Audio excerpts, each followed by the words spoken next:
Hello and welcome to my another video and demo on a very interesting topic.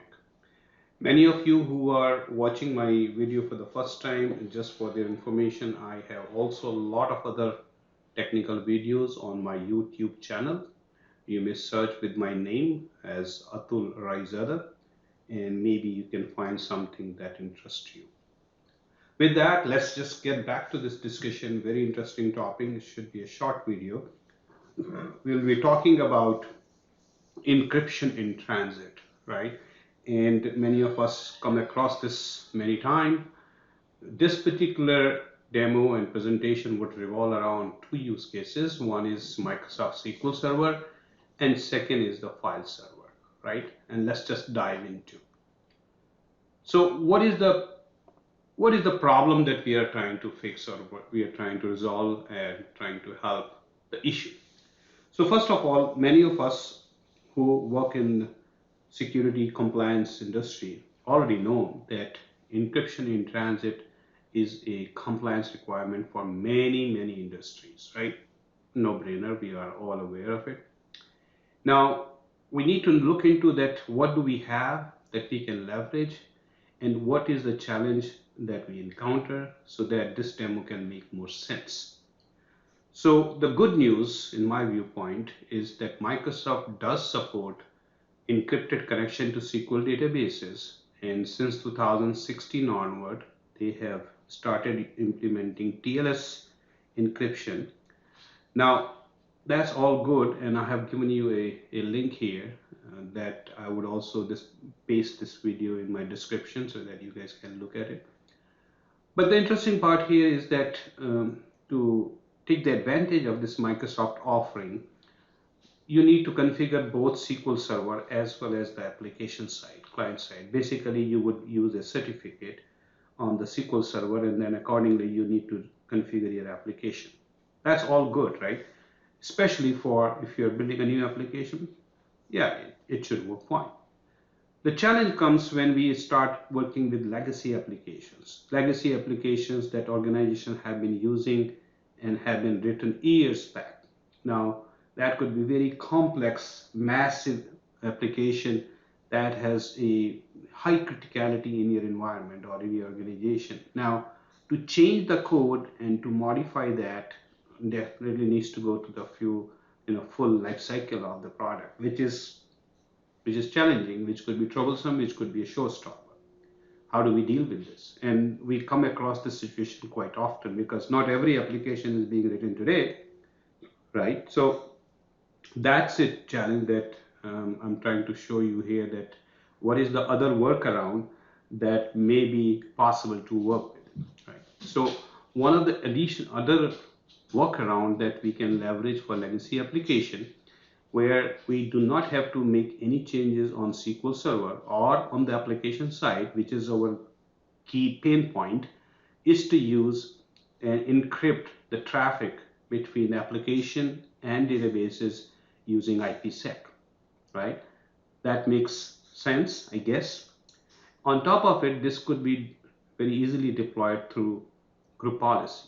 Now, when I use the word easily, I got to be mindful. Anything that we do, especially when the firewall and group policy comes into picture, cannot be just set simple for the demonstration purposes, but in production we have to look into many other impact items here, for the lack of better words, right? It could have a impact on other application, it could block some services, it could have unknown results that you don't know yet, performance, latency. These are all genuine questions. So for that, organizations need to do a full POC to evaluate the full blend of the solution. So I'm not saying go right away and deploy it. Obviously, need to put through justice and evaluation and POC to make sure that it meets your organization requirement, right? But this is what we're going to look into this demo and see how easy and how simple it is, or how complex it is, right, for that matter. And next use case is how do we make sure that when the data is traveling and data is in transit between file server and application or any user, that is also encrypted as a part of our compliance requirement. Again, the good news is that since Server 2012, Microsoft has upgraded their SMB, which is their file server protocol, server message block, to 3.0, which has the capability of allowing encryption in transit for file data, right? You obviously have to do some additional thing to enable it, very trivial task, but we will see that in our lab, that how do you do that and what is the implication of it, right? So having said that, I think this particular demo would cover, as I mentioned, two use cases. One is the SQL Server IPsec EIT, encryption in transit, especially dealing with legacy application, and second is the file server data in transit encryption for file servers, right? With that, I think we are ready to jump into the lab. I'm going to pause it here and get into the lab. So folks, as we discussed, I'm in my lab, and the lab is obviously using firewall, and firewalls, as I mentioned, to be managed through group policy. So obviously we need an Active Directory, and I am on my domain controller here, and I kept the name of my domain just for testing this solution as encrypt.test. The first prerequisite for deploying this solution or deploying IPsec for SQL would be to have two separate organizational units, one for your application or client and second for your SQL server. So in my scenario here, I have SQL client where I have a SQL client server, and I also have a SQL encrypted where I have a SQL 2019 server. Very straightforward. We would also be leveraging SQL client server as our file server to show you the assembly part of it, right? So very straightforward. Now let's get into what we need to do. So as of now, I have enabled it, but I have not enabled the encryption. So let's look into what we have done on SQL encrypted side, basically on SQL Server group policy. So this is my policy, and I go here and I can show you what I have done.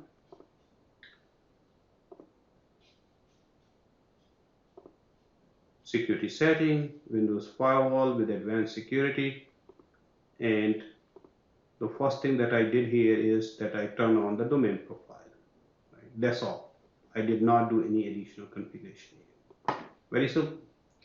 Then second step I created an inbound rule. Right? We'll talk about RPC momentarily, but it is not necessary for this solution. It's up to us. We'll go and talk about it. Let's say allow SQL inbound. This is a very straightforward rule. We are allowing the connection, but we're not forcing the encryption here, right? That's it. If authenticated and integrity protected. That's it. Then programs and services, we allow all programs and services. Remote computers, it is optional, but because down the road we will use enforced encryption, I already configured it. We are only going to connect from SQL client. This is a good practice and better practice, not allowing every single server in your Active Directory domain to be able to connect to your SQL server, and only the required application servers should be able to connect to the SQL clients, right? That's one thing. Protocols, obviously 1433 is the port for SQL that everybody knows unless you have changed it. So nothing very special here. One simple thing. Scope, I don't have to change anything.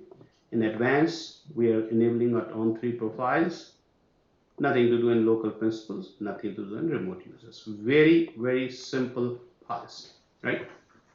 Now, right now we are not forcing IPsec here, so it is not encrypted. Cancel it here. We also need to create a separate secure policy here. I'll show you if I can expand it.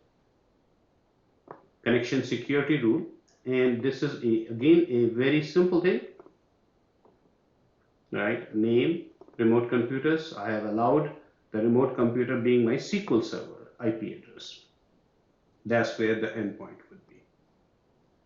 Okay. Now also here, if I go advanced here, same thing.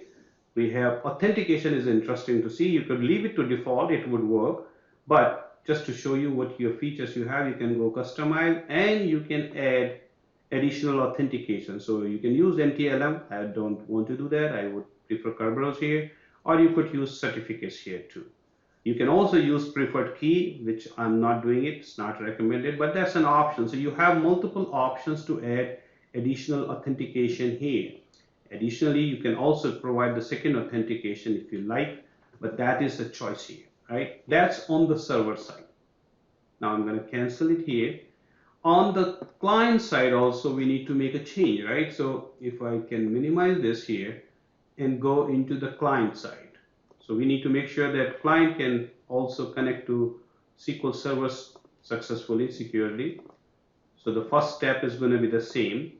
Let me just make it, maximize it. Right here. So I have turned it on, same thing, nothing changed. Created a outbound rule here. Outbound rule for SQL, very simplified. Just again, we are not forcing anything here. Programs, same thing. Remote computers, we're not selecting anything here. It can go and request anywhere. Protocol 1433 is gonna call, right? Very straightforward. Nothing very sensational here. Again, we also create a security rule here, just not a firewall rule. And the security rule is very simple. Remote computers, this is the computer that I have as my SQL server. This is authentication, the same story here, right? I have already shown you, right? Protocols 1433, advanced, nothing very serious, and they're all advanced, right? Sorry, advanced, all three profiles, we're good to go, right? This is all we need to do to make sure that we can allow the traffic, but this would not be encrypted. It would be using authentication, like we discussed, right? But not actually encryption. So basically, what is expected here, that if you use the network monitor, you would see SQL traffic, and it would, the packet would show you SQL. Once we turn the encryption on, it would show the encryption is turned on and SQL details would disappear, right? So that's my test. So hopefully it works the way I am presenting here. And SQL client is right here.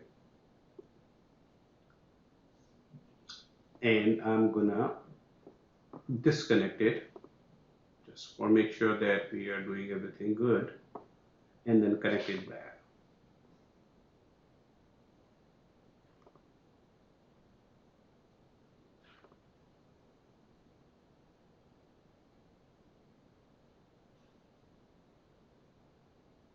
SQL 02 is my server. We're connecting here, and since we have now connected, we need to see the moment of truth. Yeah, like we go back to the SQL server, which is SQL 02, and minimize it. Oops, no.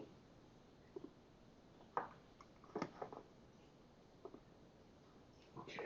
Now we need to see how the traffic is coming, right? So I don't think it should be encrypted, as I discussed. You will see here the traffic is here, but key exchange is none. It is authenticating computer Kerberos. That's what is the only encryption with the computer here, right? But no encryption as such. So if you go quick mode, ESP encryption is not turned on yet, right? We will turn it on momentarily. But we also need to see whether what I promised you would make sense here or not. So let me show you quickly what the network traffic shows you here, right? So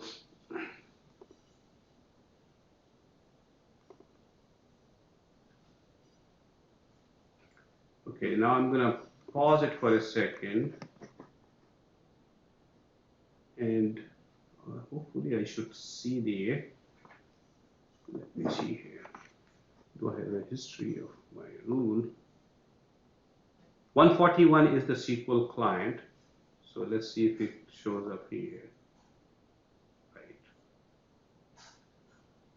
33 141 has not shown the traffic yet. So let me show you the traffic. So you see the traffic is showing the process is SQL Server exe. And as a part of encryption, that should not show up, right? This is a proof that it is not yet encrypted, though I have already shown you in the firewall rule that is not encrypted here. Let's go back and turn the encryption on quickly, and then we see what happens, right? So let me go back to my group policy, and which one is this? SQL Server connection. I don't have to do anything here. I have to just modify this policy. So the one thing that we need to do here, folks, very simple, very trivial, but we go to IPsec setting, customize it here. We don't do anything here. This is not available here, by the way, right? You cannot turn on IPsec here. There's no turn on button here, right? So I'm going to leave it default. But when you go to the data protection, quick mode, that's where I have the ability, and I can choose what my encryption I can add as well if you want other integrity module here, right? So I'm leaving the default. I'm going to turn it on, click OK, click OK. That's one task. Now I also want to be more restrictive here, and I just want to add more security. I go here and I can say require connection to be encrypted, right? So now we did that. So going back to the SQL Server, I can just run the GPU update here.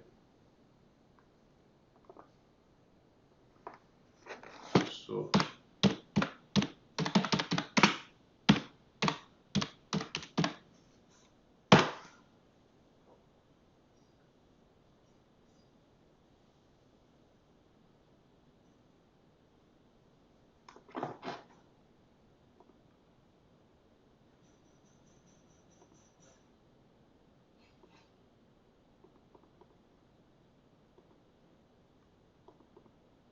let's try to make a connection back and see if it starts showing up correctly here.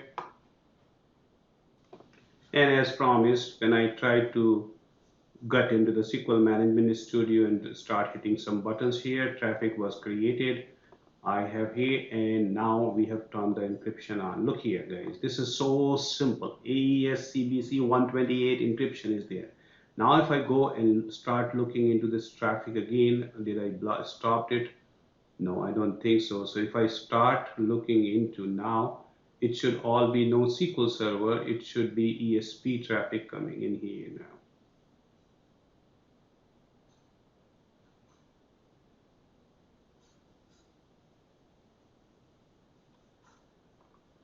now. Let me stop this capture and restart my capture here so that we have a clear visibility. I'm not an expert on network monitor, so we'll start it and we'll do it again.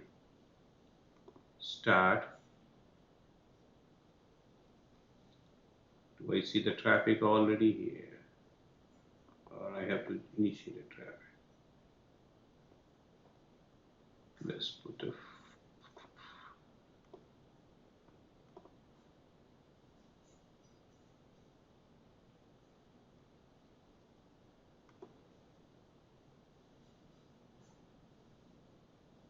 So let's generate some traffic so that we can see it.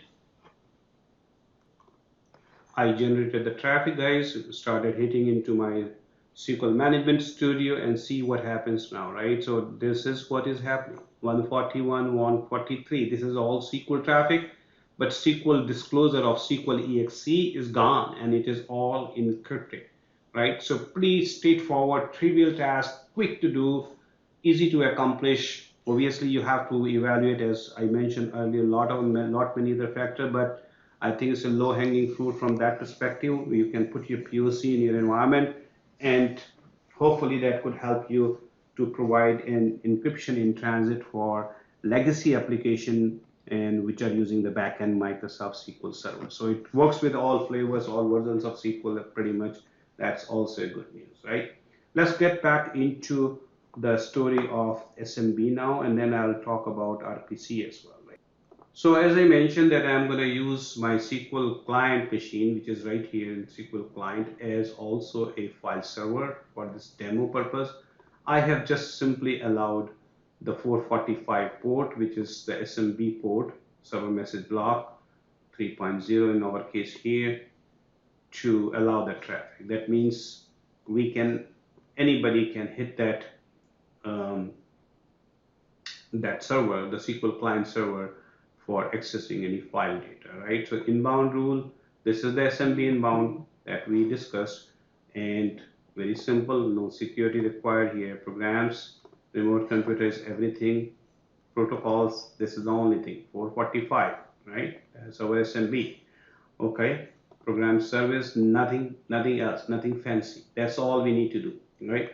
Now, does it turn it by default? No. I mean, it is a capability. You can turn the encryption on for file data data in transit encryption in transit. Sorry, by enabling it for a specific file share, or you can turn it for the entire file server, right? So I think I did that. Let me quickly show you if it is still there.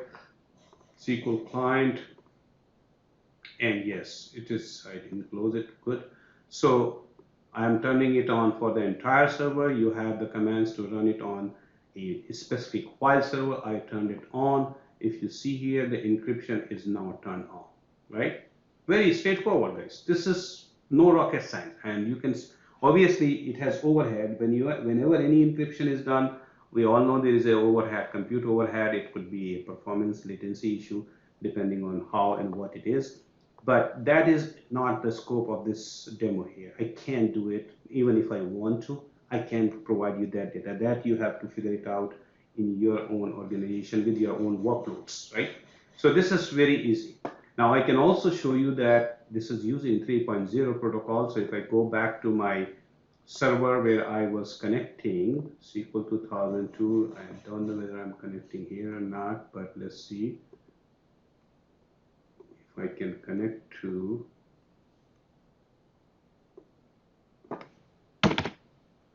SQL.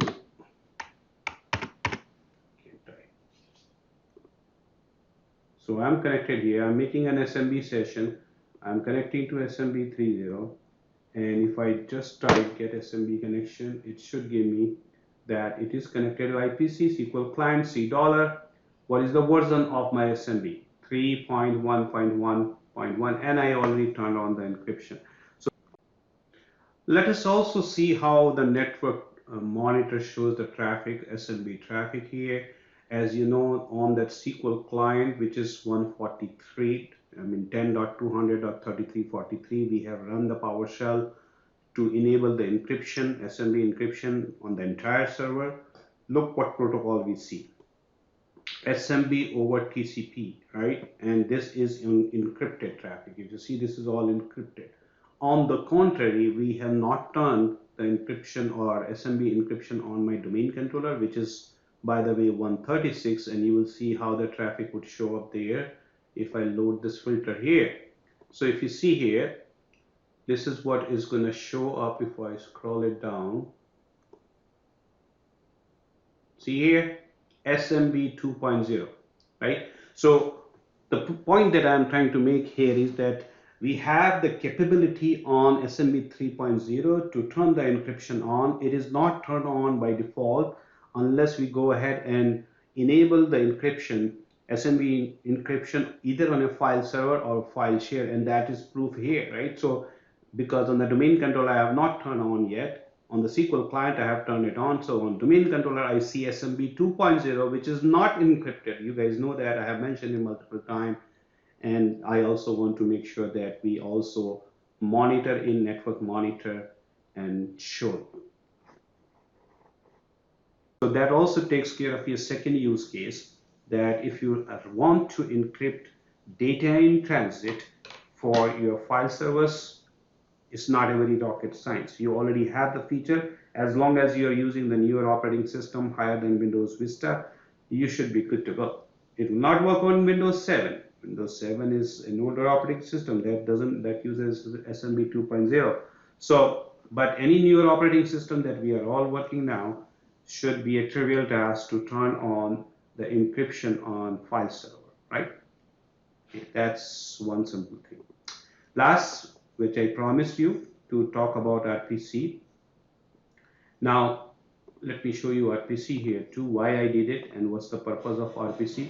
RPC is, in my viewpoint, allow me to say that it's a notorious protocol. Many of firewall people don't like it because of its nature, that how it operates. Now, RPC, remote procedure call, and in Microsoft client server environment, this is a default architecture. Whenever a client component needs to talk to a service, it makes a RPC call, and it can be on many areas, right? That's why it's very important to keep in mind, and I just created that rule here to help you. So RPC is, the way it works is very simple, very real quick, that a client would make a call to RPC endpoint mapper. RPC endpoint mapper listens on port 135. Once the request hits the port 135, the server component would say, okay, I'm gonna give you a IP address, dynamic IP address, sorry, not IP address, dynamic port, a higher port between 45,535 to 65,535. Right now, here is the challenge. Let me just show you the rule that so explains you here. So the 135 is the RPC endpoint mapper. 139 I just added to allow NetBIOS, and this is the port, higher port, 49152 to 65535. Depending on what is available, the server component will pick up any port between this range and allocate it so that the client can establish an RPC session. That's why most of the firewall people don't like it, because now you are making a firewall as a cheesecake, right? Not only that, in an older version of Windows, prior to Windows Server 2012, this used to be 1024 to 65,535, right? So there is a whole lot of additional ports that you needs to be open, and generally when you configure Active Directory, they're also called sometimes as an Active Directory ports. So, but we are using a newer operating system than 2012. I have a ability to use only the higher port, which are now working 49152. So instead of opening from 1024, I just open it. That's the RPC protocol, right? Now, it is a very important protocol in Windows Word because many things could break. For an example, where I am here, SQL Server connection, if I, and I have also done it on a second server here too, right? So let's say here, I have also done on SQL Server here, both firewall I have created that rule. So even simple trivial tasks like GP update from your GPMC makes an RPC call, right? So I'll show you, hopefully I will be able to prove my point here. So if I go here and look at my rules, inbound rules, this also has RPC. So let me disable the RPC here for momentarily. And this is on SQL Server, right? SQL encrypted, okay. And if I go to my SQL Server,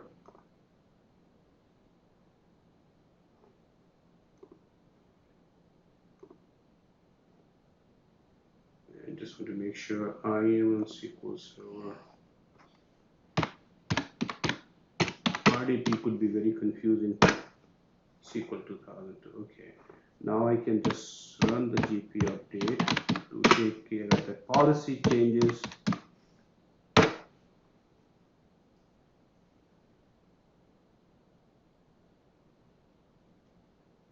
Now I have turned off the RPC, hopefully.